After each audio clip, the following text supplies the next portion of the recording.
మా వీడియో నచ్చిందా? వెంటనే లైక్ అండ్ కామెంట్ చేయండి. ఇంకా మా Andhra Vilas movie news channel కు సబ్స్క్రైబ్ చేసి నూతన వీడియోల కోసం బెల్ ఐకాన్ ను క్లిక్ చేయండి. ప్రముఖ నటి రమ్యకృష్ణ తన సినీ కెరీర్ తొలినాళ్లలో ఎదుర్కొన్న ఐరన్ లెగ్ విమర్శల గురించి తాజాగా వెల్లడించారు.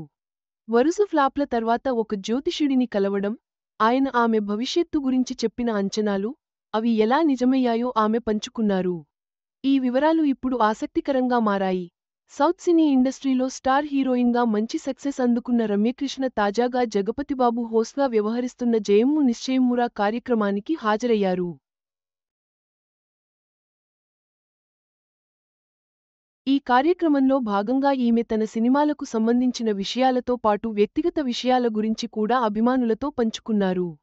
ఇక సినిమా ఇండస్ట్రీ అన్న తర్వాత హిట్ ఫ్లాపులు రావడం సర్వసాధారణం. ఇండస్ట్రీలోకి వచ్చిన మొదట్లో ఎంతోమంది ఈ విషయంపై ఎన్నో రకాల విమర్శలను ఎదుర్కొన్నారు. సెలబ్రిటీలు నటించిన సినిమాలు వరుసగా హిట్ అయితే వారిని ఇండస్ట్రీకి గోల్డెన్ లెగ్ అంటూ ప్రశంసలు కురిపిస్తారు. అదే వరుస ఫ్లాప్ సినిమాలు వెంటాడితే ఐరన్ లెగ్ అంటూ ట్రోల్స్ చేస్తారు. ఇలా ఎంతోమంది సెలబ్రిటీలు ఐరన్ లెగ్ అంటూ విమర్శలను ఎదుర్కొన్న సంగతి తెలిసిందే. అయితే రమ్యకృష్ణ కూడా ఇండస్ట్రీలోకి వచ్చిన మొదట్లో ఇలాంటి విమర్శలను ఎదుర్కొన్నట్లు తాజాగా జగపతిబాబు కార్యక్రమంలో వెల్లడించారు. ఈ సందర్భంగా రమ్యకృష్ణ మాట్లాడుతూ, ఇండస్ట్రీలోకి వచ్చిన మొదట్లో చాలామంది నన్ను ఐరన్ లెగ్ అంటూ విమర్శించారని ఈమె ఎమోషనల్ అయ్యారు. తాను భలే మిత్రులు అనే సినిమా ద్వారా తెలుగు ప్రేక్షకుల ముందుకు వచ్చాను. సినిమాలపై ఆసక్తితో చదువుకుంటున్న సమయంలోనే తాను ఇండస్ట్రీలోకి వచ్చాను. అయితే ఇండస్ట్రీలోకి వచ్చిన మొదట్లో వరుసగా ఫ్లాప్ సినిమాలు నన్ను వెంటాడటంతో అందరూ నన్ను ఐరన్ లెగ్ అంటూ విమర్శించారు. దీంతో ఇంట్లో వాళ్లు కూడా సినిమాలు ఆపేసి చదువుపై దృష్టి పెట్టమని సలహాలు ఇచ్చారు. కానీ నాకు సినిమాలు అంటే చాలా ఆసక్తి ఉండేది. అదే సమయంలోనే తాను ఒక జ్యోతిష్యుడిని కలిశానని రమ్యకృష్ణ గుర్తు చేసుకున్నారు. ఆ జ్యోతిష్యుడు నా జాతకం చూసి పెద్ద స్టార్ అవుతానని చెప్పినట్లు గుర్తు చేసుకున్నారు.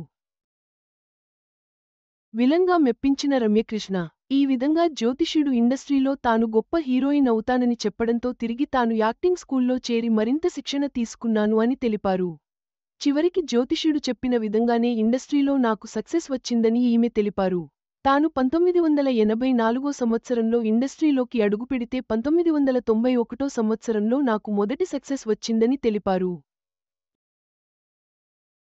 ఈ సక్సెస్ తర్వాత ఇండస్ట్రీలో తాను వెనక్కి తిరిగి చూసుకోలేదని రమ్యకృష్ణ తన కెరీర్ గురించి, కెరియర్లో ఎదుర్కొన్న అవమానాలు గురించి తెలిపారు. ఇక సౌత్ ఇండస్ట్రీలో స్టార్ హీరోలు అందరి సరసన నటించి ప్రేక్షకులను మెప్పించిన రమ్యకృష్ణ కేవలం హీరోయిన్గా మాత్రమే కాకుండా విలన్ పాత్రలలో కూడా నటించి ప్రేక్షకులను మెప్పించారు. ఇక ప్రస్తుతం తన సెకండ్ ఇన్నింగ్స్లో కూడా ఎంతో బిజీగా గడుపుతున్నారు. మొదట్లో ఎదురైన విమర్శలను ధైర్యంగా ఎదుర్కొని, జ్యోతిష్యుడి మాటలను నమ్మి ముందుకు సాగడం వల్లే రమ్యకృష్ణ ఇండస్ట్రీలో స్టార్గా ఎదిగారు. ఆమె పట్టుదల, ఆత్మవిశ్వాసమే ఆమె విజయానికి కారణమని ఈ సంఘటన నిరూపిస్తుంది.